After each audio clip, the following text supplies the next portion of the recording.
Assalamualaikum warahmatullahi wabarakatuh. Mari kita mulai. Bismillahirrahmanirrahim. Sesuai kesepakatan hari ini kita tidak keluarkan brosur, tapi melanjutkan pertanyaan-pertanyaan yang sudah tertunda. Mari Ustaz Marjono, langsung saja. Kita mulai dari 6 Februari 2022 Ustaz. Ya, baik. Pertanyaan tentang sholat jamaah bagi laki-laki diutamakan di masjid. Akan tetapi cuma berdua dengan anak sendiri, tidak ada yang datang. Adzan sendiri, iqomah si anak. Apakah nilainya juga 27 derajat Ustaz? Nah, kalau dikerjakan dengan ikhlas, insya Allah 27 derajat. Kalau saat ini baru berdua, bapak dan anaknya bagi-bagi tugas, ya. Anaknya adzan, iqomah, bapaknya imam, anaknya jadi makmumnya. Nanti kalau orang-orang pada tahu kalau di masjid itu didirikan jamaah, insya Allah akan mengikuti. Paling tidak tetap ada yang terpanggil hatinya. Karena biar bagaimanapun fitrah keimanan, fitrah ketakwaan itu cinta. Sholat berjamaah di masjid. Karena tahu biar bagaimanapun sholat jamaah di masjid itu banyak keutamaannya.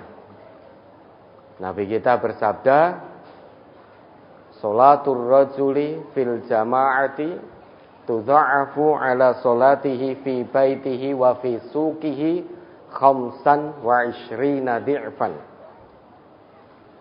Sholatnya seseorang dengan berjamaah di masjid itu pahalanya dilipat gandakan 25 kali daripada sholat di rumah atau di pasar.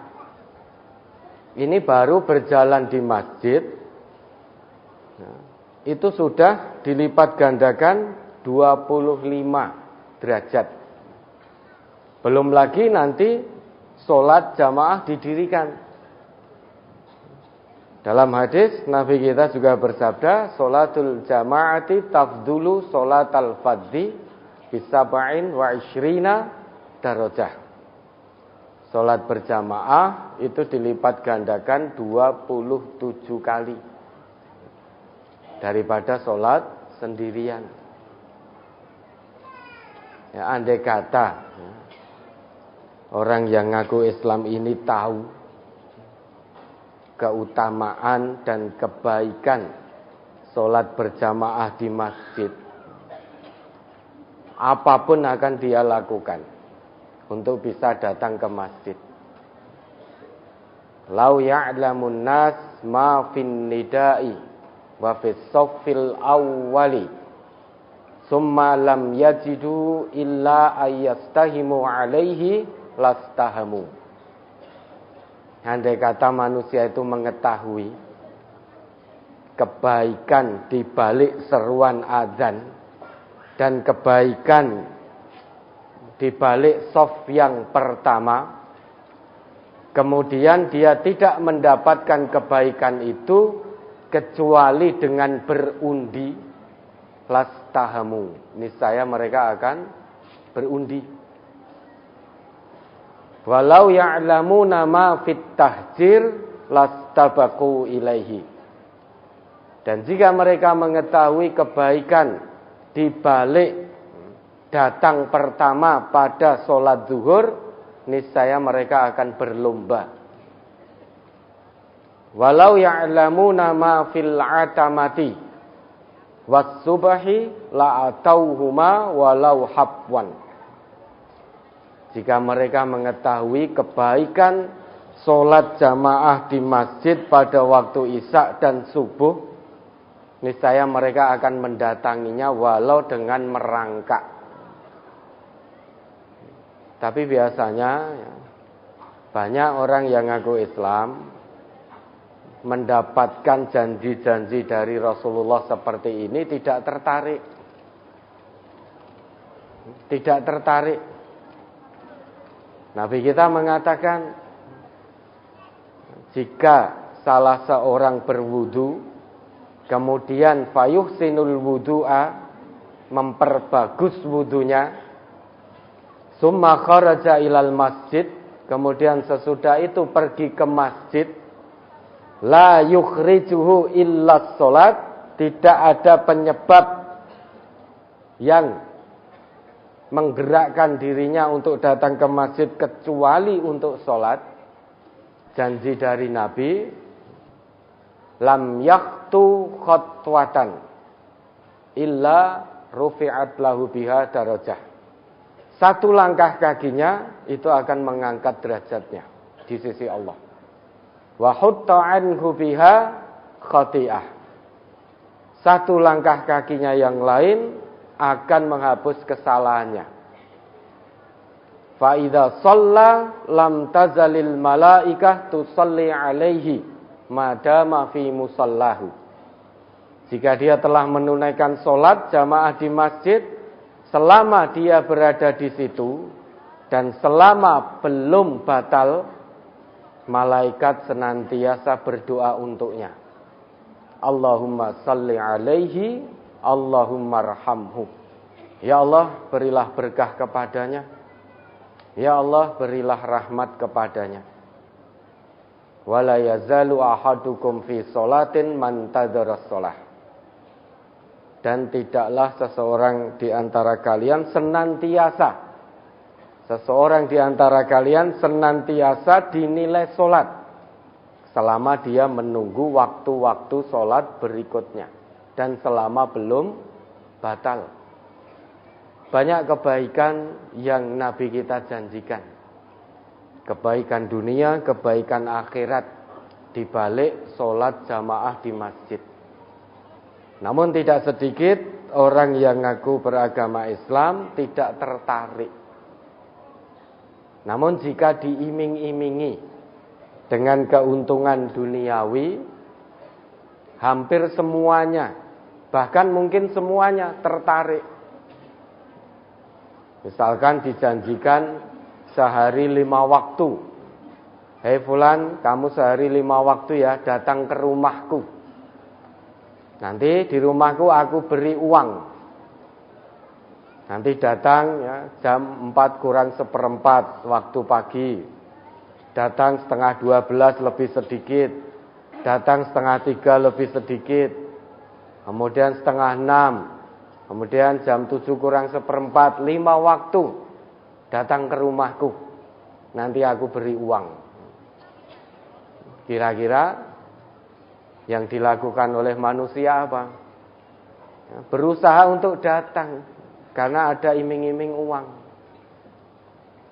Namun jika diiming-imingi oleh Allah, oleh Rasulullah, kebaikan dunia akhirat dengan mendatangi sholat berjamaah di rumah Allah, banyak yang tidak kepingin. Banyak yang tidak kepingin. Nah tentu kita sebagai orang Islam, mari kalau memang tidak ada udzur, semaksimalnya kita datangi sholat-sholat jamaah di masjid untuk mendapatkan kebaikan dunia dan akhirat. Kalau kebaikan dunia ini hanya sementara, pasti akan selesai. Namun keuntungan di akhirat itulah yang abadi dan selama-lamanya. Maka kejar, raihlah akhiratmu. Utamakan akhirat, jangan utamakan dunia. Kalau fokus utamanya dunia, tertipu nanti. Lagi asik-asiknya ngejar dunia, tiba-tiba mati. Selesai sudah urusan dunia. Yang ada tinggal urusan akhirat yang kekal abadi. Ya, yang hari ini masih malas-malasan untuk datang sholat jamaah ke masjid, maka berubah. Mumpung nyawa masih dikandung badan. Perubahan itu tidak mungkin terjadi secara tiba-tiba. Yang bisa melakukan perubahan ya diri kita sendiri. Doa saja tidak cukup Bapak-bapak. Ya Allah mudahkanlah hamba untuk sholat jamaah di masjid. Tapi tidak pernah melangkahkan kaki ke sana. Ya tidak bisa.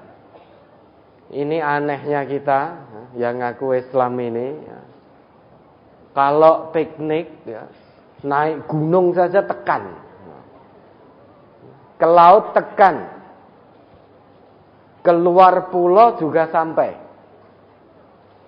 Piknik keluar kota ditempuh berjam-jam, lelah penat juga sampai.